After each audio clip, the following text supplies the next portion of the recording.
Bed பார்ட்னருக்கு கூட இருக்கிற கணவனுக்கோ மனைவிக்கு ஒரு டோட்டல், கணவனுக்கு அதே தான், கணவனுக்கு ஒரு டோட்டல், மனைவிக்கு.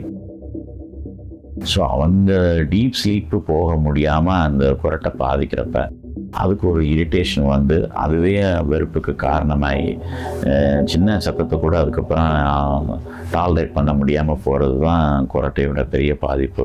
ஸ்லீப் ஆப்னியா அப்படிம்போம். நாம் சில நேரம் குரட்டை விடுறவங்களை பார்த்தா கொஞ்சம் நேரம் மூச்சு விடாமல்னு திரும்ப மூச்சு விடுவாங்க. அது அப்படியே சடன் கார்டியாக் அரெஸ்ட்டுக்கு போகிறதுக்கெலாம் கூட வாய்ப்பு இருக்குது.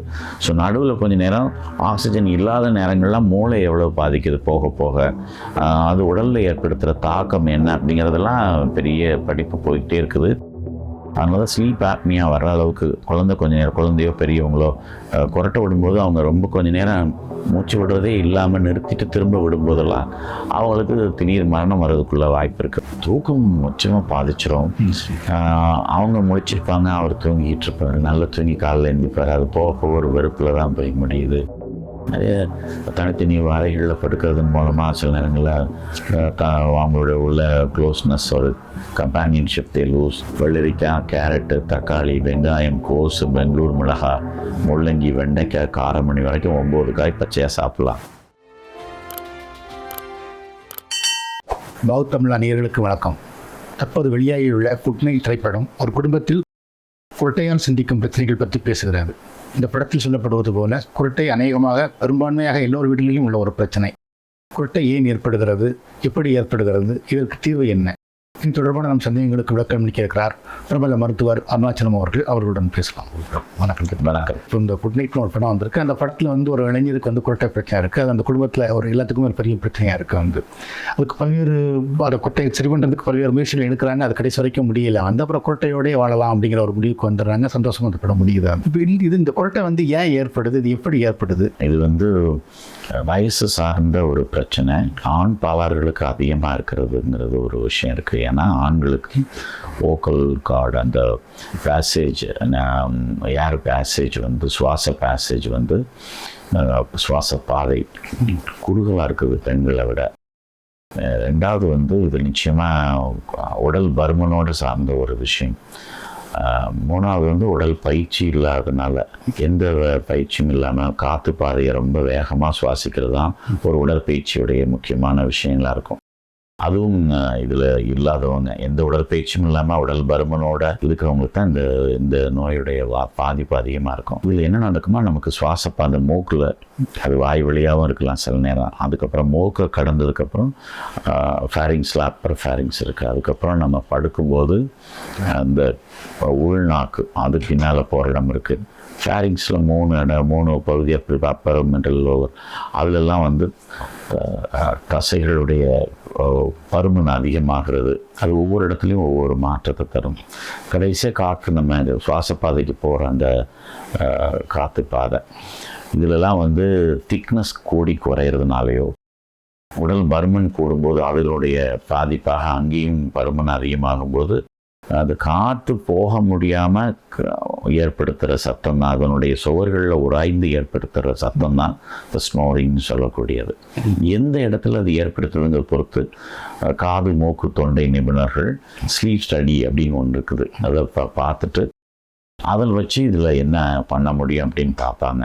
ஸோ இது ஒரு பாரம்பரிய பிரச்சனையான்னு கேட்டால் பாரம்பரியமும் இருக்கலாம். பட் பாரம்பரியமாக இருக்கிறவரை இப்போ ஒரு நல்ல உடற்பயிற்சி பண்ணி உடல் மெலிந்து இருக்கிறாருன்னா அவருக்கு இது வராமல் போகிறோம். ரெண்டாவது, டீப் ஸ்லீப்பில் இது வரலாம். ரொம்ப ஆழ்ந்த உறக்கம், ரொம்ப களைப்பாக இருக்குது, ஒரு நாள் தூங்குற அன்னைக்கு வரவங்களுக்கு இருக்கும். அன்னைக்கு தான் அது மட்டும் இடங்களில் தசைகள்லாம் இழகி அது காற்று பாதை அடைச்சி வர்றது இருக்குது. மூணாவது பொசிஷன், நம்ம எப்படி படுக்கிறோம் அப்படிங்கிறது இருக்குது. இப்போ இந்த குரட்டை இருக்கிறவங்க எல்லாருமே இப்படி மல்லாக்க நேராக படுக்கும்போது அது நாக்கே பின்னால் போய் உள்நாக்கு பின்னால் மடிஞ்சு, அதாவது உள்நாக்குனா அப்பர் பலாட்டில் இருந்து பின்னால், நாக்குனா வாயோட கீழ்ப்பகுதி போய் அடைக்கிறது. ஸோ இதுகளெல்லாம் சேர்ந்து தான் அந்த ஸ்னோரிங் சவுண்டு வரும்.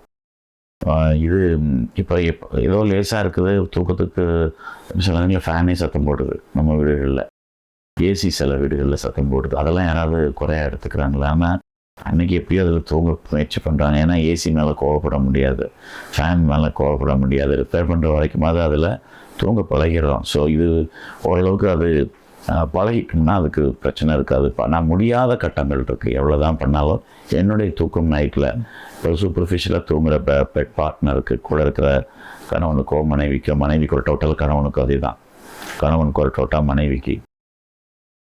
ஸோ அவங்க டீப் ஸ்லீப்பு போக முடியாமல் அந்த குரட்டை பாதிக்கிறப்ப அதுக்கு ஒரு இரிட்டேஷன் வந்து அதுவே வெறுப்புக்கு காரணமாகி சின்ன சத்தத்தை கூட அதுக்கப்புறம் டாலரேட் பண்ண முடியாமல் போகிறது தான் குரட்டையோட பெரிய பாதிப்பு. அதனால் இது எந்த இடத்துல பாதிச்சிருக்கு, அதுக்கு என்ன பண்ணலாங்கிறது தான் முக்கியமான விஷயம் இருக்குது. இதில் நீங்கள் சொல்லிங்க டாக்டர், ஆண்களோட பெண்களுக்கு குறவு அப்படின்னு சொன்னீங்க. ஆனால் பெண்களுக்கு வந்து அந்த மெனோபஸ்க்கு பிறகு வந்து குரட்டை அதிகரிக்கவும் போகிறாங்க. உடல் பருமனாக இருக்கிற பெண்களுக்கு வச்சுக்கோங்க, அவங்க கூட இப்போ ஒல்லியாக இருக்கிற பெண்களுக்கு வர்றதை விட பருமனாக இருக்கிற பெண்களுக்கு வர்றதுக்கு வாய்ப்பு இருக்குது. அது மெனோபாஸில் தான் நடக்குது பொதுவாக பார்த்தீங்கன்னா. அதுக்கப்புறம் the slow down, they don't go for walking, நிறைய சாப்பிட்றது வைக்கிறதுன்னு எல்லாமே நடக்கிறதுனால அதில் வர்றது தான் ரொம்ப அதிகமான குரட்டை சத்தம் பெண்களை பொறுத்தளவில்.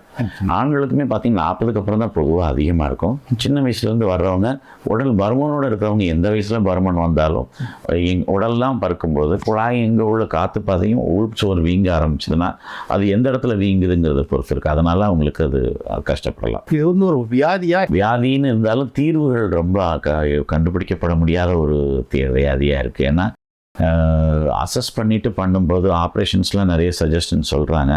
எல்லா சர்ஜரியும் 100% க்யூராக இல்லை சொல்யூஷன் இல்லைங்கிறதுனால மருத்துவர்களே பார்த்திங்கன்னா இதை ரொம்ப பிரபலப்படுத்த மாட்டாங்க. இதை நிறுத்தித்தாரன்னு சொல்ல மாட்டாங்க. முயற்சி பண்ணலான்னு பண்ணும்போது அது தோல்வியில் போச்சுன்னா அடுத்தது இன்னொரு ஆப்ரேஷன் பண்ணால் சரியாக போகும்னா யார் போய் உட்காருவா, நான் மேலே பண்ணிவிட்டேன், இப்போ அடுத்த கீழே பண்ணி பார்ப்போம் அப்படின்லாம் பண்ணி தான் இதை சரி பண்ண முடியும்.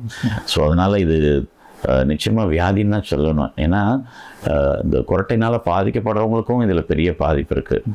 ஸ்லீப் ஆப்னியா அப்படிம்போம். நாம் சில நேரம் நீங்கள் குரட்டை விடுறவங்களை பார்த்தா கொஞ்சம் நேரம் மூச்சு விடாமல்னு திரும்ப மூச்சு விடுவாங்க. அது அப்படியே சடன் கார்டியாக் அரெஸ்ட்டுக்கு போகிறதுக்கெலாம் கூட வாய்ப்பு இருக்குது. ஸோ நடுவில் கொஞ்சம் நேரம் ஆக்சிஜன் இல்லாத நேரங்கள்லாம் மூளை எவ்வளோ பாதிக்குது போக போக, அது உடலில் ஏற்படுத்துகிற தாக்கம் என்ன அப்படிங்கிறதெல்லாம் பெரிய படிப்பு போய்கிட்டே இருக்குது. அதனால தான் ஸ்லீப் ஆப்னியா வர்ற அளவுக்கு குழந்தையோ பெரியவங்களோ குரட்டை விடும்போது அவங்க ரொம்ப கொஞ்சம் நேரம் மூச்சு விடுறதே இல்லாமல் நிறுத்திட்டு திரும்ப விடும்போதெல்லாம் அவங்களுக்கு திடீர் மரணம் வர்றதுக்குள்ள வாய்ப்பு இருக்குது. அப்படிங்கிறதுனால பார்க்குறவங்களுக்கே பயமாக இருக்கும், அப்படி நின்று போயிடுமோ அப்படின்ட்டு கொஞ்சம் நேரம் கழித்து ஒரு ஏக்கத்தோடு திரும்ப ரீஸ்டார்ட் பண்ணுவாங்க. இதில் சுவாசம் உள்ளே இழுக்கும்போது வர்ற குரட்டை இருக்குது, வெளியில் விடும்போது வர்ற குரட்டை இருக்குது. சத்தம் எந்த நேரம் எப்போ ஏற்படுத்துது அப்படிங்கிறத பொறுத்து தான் எல்லாமே. ஹார்ட் அட்டாக் பற்றி சொன்னீங்க டாக்டர். இதை மாதிரி வந்து குரட்டை வந்து பின்னாடி டயபெட்டிஸ் வர்றதுக்கான ஒரு அறிகுறின்னு சொல்கிறாங்க. டீப் ஸ்லீப் இல்லாமல் போனால் எந்த நோயும் வரலாம்.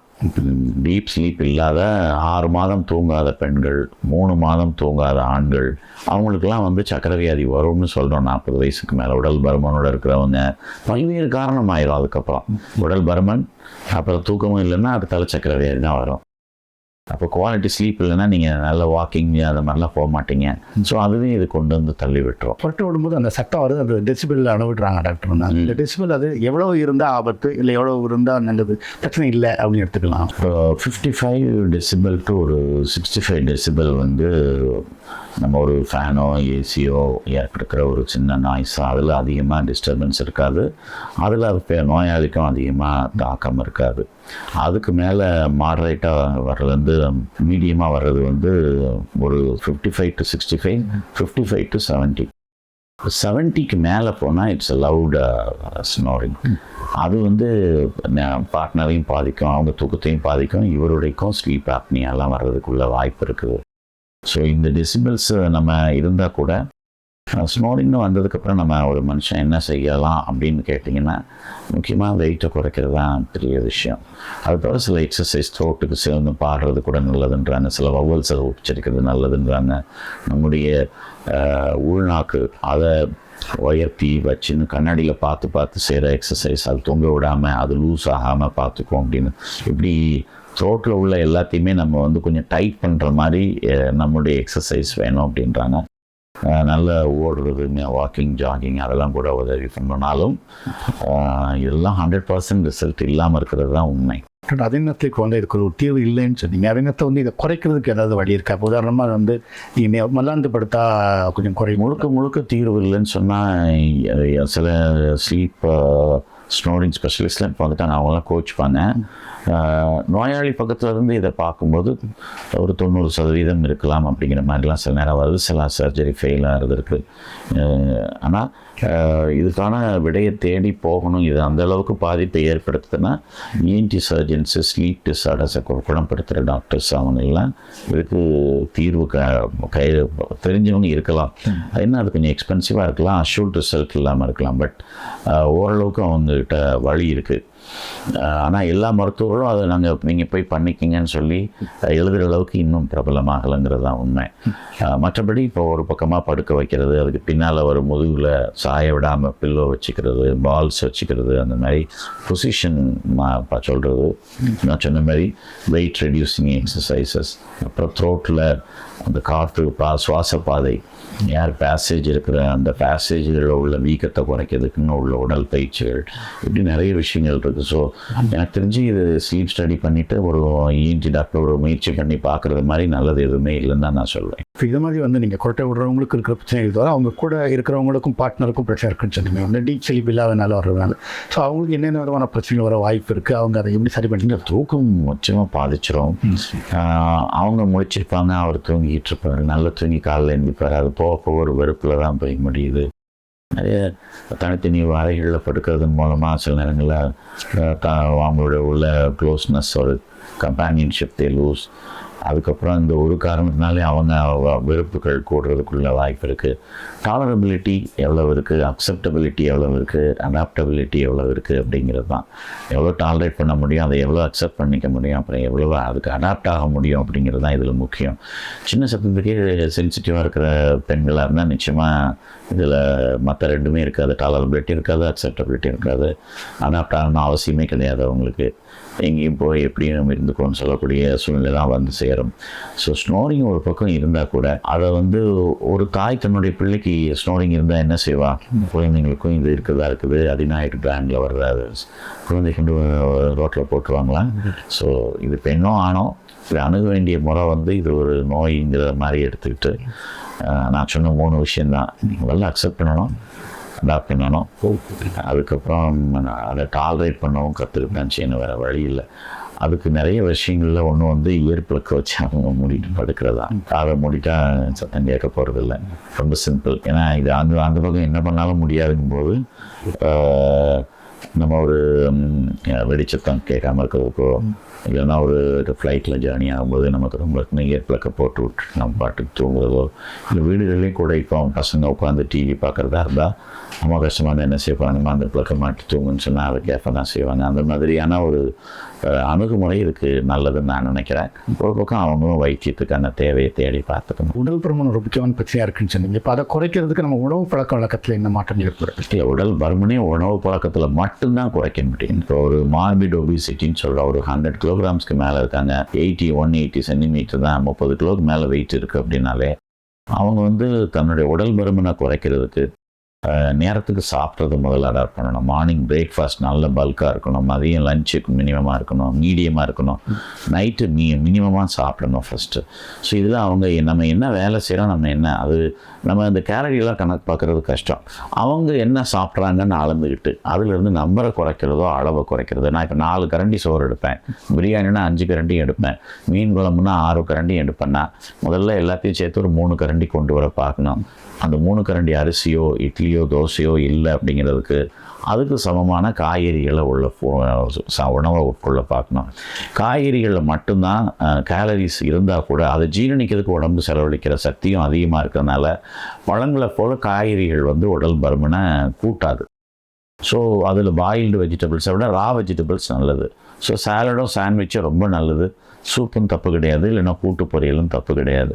இப்போ ஒரு தோசைக்கு 1/2 கிலோ கோஸ் வச்சு சாப்பிட்டு, முட்டைக்கோஸை 1/2 கிலோ வேக வச்சு தோசை கூட வச்சு ஸ்ப்ரிங் ஒரு மாதிரி சாப்பிட்டா 3 தோசையை 1 தோசையாக மாற்றிக்கலாம். கோஸுக்கு சாப்பிடும்போது அதை ஸ்டீம் பண்ணி சாப்பிட்டிங்கன்னா ஒரு பிரச்சனை இல்லை. அதிலே தேங்காய் போட்டு அதிலே எண்ணெயை போட்டு வேக வறுத்து இதெல்லாம் அதாவது தாளிச்செல்லாம் சாப்பிட்டிங்கன்னா அதில் கேலரிஸ் அதிகம். இந்த மாதிரி நம்ம கால்குலேட் பண்ணணும். இதில் வெஜிடபிள்ஸ் 2 hours to 3 ஹவர்ஸ்க்கு மேலே இறைப்பையில் என்ன இருந்தாலும் அதை ஜீரணித்து வெளியே தள்ளணும். இப்போ ரா வெஜிடபிள்ஸ் என்ன ஜீரணம் அதிகமாக இருக்காது, அதோட வெளியே தள்ளி விட்டுரும். ஸோ அதனால் ஆஃப் பாயில்டாகவே அப்சார்ப்டு வெஜிடபிள்ஸாக அது மைக்ரேட் ஆகிறதுக்குள்ள வாய்ப்புகள் அதிகம். அதில் உள்ள சத்துக்கள்லாம் உறிஞ்சாமலே கூட நீங்கள் மட்டன் சிக்கன் சேர்த்து சாப்பிட்டா கூட அதையும் சேர்த்து தள்ளி எங்கே ஜீரணிக்காமல் அங்கே ஜீரணிக்காமல் வெளியில் கொண்டு வந்து தள்ளுறதுக்குள்ள வாய்ப்பு இந்த காய்கறிகளுக்கு அதிகம். ஸோ வெஜிடபிள்ஸை ஸ்டஃப் பண்ணுறதன் மூலமாக, விரும்புறதன் மூலமாக, நேசிக்கிறதன் மூலமாக ஒவ்வொரு வேளை உணவுலையும் காலை மதியம் இரவுன்னு இல்லாமல், இப்போ நான் பார்க்குறேன், நான் 5 ஸ்டார் ஹோட்டலில் பார்த்தா எல்லாருமே காலையில் ஒரு வெள்ளரிக்காய் 2 பீஸ் எடுக்கிறத பார்க்குறோம், 2 ஆப்பிள் துண்டு எடுக்கிறத பார்க்குறோம். எல்லாருமே மார்னிங் பிரேக்ஃபாஸ்ட்டில் எல்லாத்தையும் எடுத்துகிட்டு அதையும் ஸோ அதுதான் வீட்டில் நம்ம செய்ய வேண்டியது. வீட்டில் சின்ன பிள்ளைங்க வளர்கிற வீடுகளில் ரோல் மாடலே பேரண்ட்ஸ் என்ன சாப்பிட்றாங்கிறது தான். ஸோ இப்போ வயசு அந்த குழந்தைங்க வளரும் போதே ஒரு பிளேட் இட்லி வைக்கிற வீட்டில் கூட ஒரு கட் ஃப்ரூட்ஸ் கட் வெஜிடபிள்ஸ் ஒரு பிளேட்லேயும், அதில் வெஜிடபிள்ஸ் அதிகமாகவும் ஃப்ரூட்ஸ் கொஞ்சமாகவும் வச்சுக்கிட்டு, ஒரு வாழைப்பழத்தை 4 பேர் தான், நான் ஒரே வாழைப்பழம், நீங்கள் பெரிய வாழைப்பழத்தை 4 துண்டாக வச்சுக்கிட்டாலே போதும். அது மாதிரி பப்பாளி பழம்னா 4 போர்ஷனாக அதை கட் பண்ணி வச்சுக்கிறது. அந்த மாதிரி வெள்ளரிக்காய், கேரட்டு, தக்காளி, வெங்காயம், கோஸு, பெங்களூர் மிளகாய், முள்ளங்கி, வெண்டைக்காய், காரமணி வரைக்கும் 9 காய் பச்சையாக சாப்பிட்லாம். கட் பண்ணி cut fruits, cut vegetables, dry fruits, nuts, இதோட தண்ணியும் அல்லது ஏதாவது மோர் அந்த மாதிரி நீர் ஆகாரமும் சேர்த்து வச்சு 3 வேளையும் சாப்பிட்ற பழக்கம் வந்ததுன்னா கண்டிப்பாக எடை குறைய ஆரம்பிக்கும். இப்போ 5 ஸ்டார் ஹோட்டலுக்கு போயிட்டு நம்ம போய் சோட்டை அடைக்காமல், கல்யாண வீட்டில் பிரியாணியில் குஸ்காவும் அடைக்காமல், வேணால் 4 பீஸ் மட்டன் கூட சாப்பிட்டுக்கலாம். அப்புறம் கல்யாண வீடுகளில் சொந்தக்காரங்களுக்குன்னு பண்ணுற ரைத்தாவில் வெறும் வெங்காயத்தை மட்டும் போடாமல் அதை கொஞ்சம் போல் ஊறுகாய் மாதிரி வைக்காமல், குஸ்காவுக்கு ஈக்குவலாக வெள்ளரிக்காவும் கேரட்டும் போட்ட வெங்காயத்தோடு போட்ட ரைத்தாவை அள்ளி வச்சு ஒரு கை இதுன்னா ஒரு கை அதுவும் சாப்பிட்டா பிரியாணி கூட நமக்கு அதிகமாக உள்ளே போகாது. இந்த காய் உள்ளே போகிறதுனால மறுநாள் பிரச்சனையும் வராது. ஸோ இந்த மாதிரி காய்கறிகளை அதிகமாக உட்கொள்கிற பழக்கத்தை நம்ம உருவாக்கணும்னா எல்லா உடல் பருமனையும் குறைக்க முடியும். ஓகே, நன்றி. வாய்ப்புக்கு நன்றி. வணக்கம் எல்லாருக்கும். வாவ் தமிழா சேனலுக்கு லைக் பண்ணுங்க, ஷேர் பண்ணுங்க, சப்ஸ்கிரைப் பண்ணுங்க. முக்கியமா பக்கத்துல இருக்கிறதுல டிங் டிங் டிங் டிங் டிங் அந்த நோட்டிபிகேஷன் பண்ணி அதை டாயிங்னு அடிச்சிருங்க. அப்பதான் அவங்க போடுற ஒரு வீடியோ உங்களுக்கு அப்லோட் ஆகும். நன்றி, வணக்கம், நமஸ்காரம்.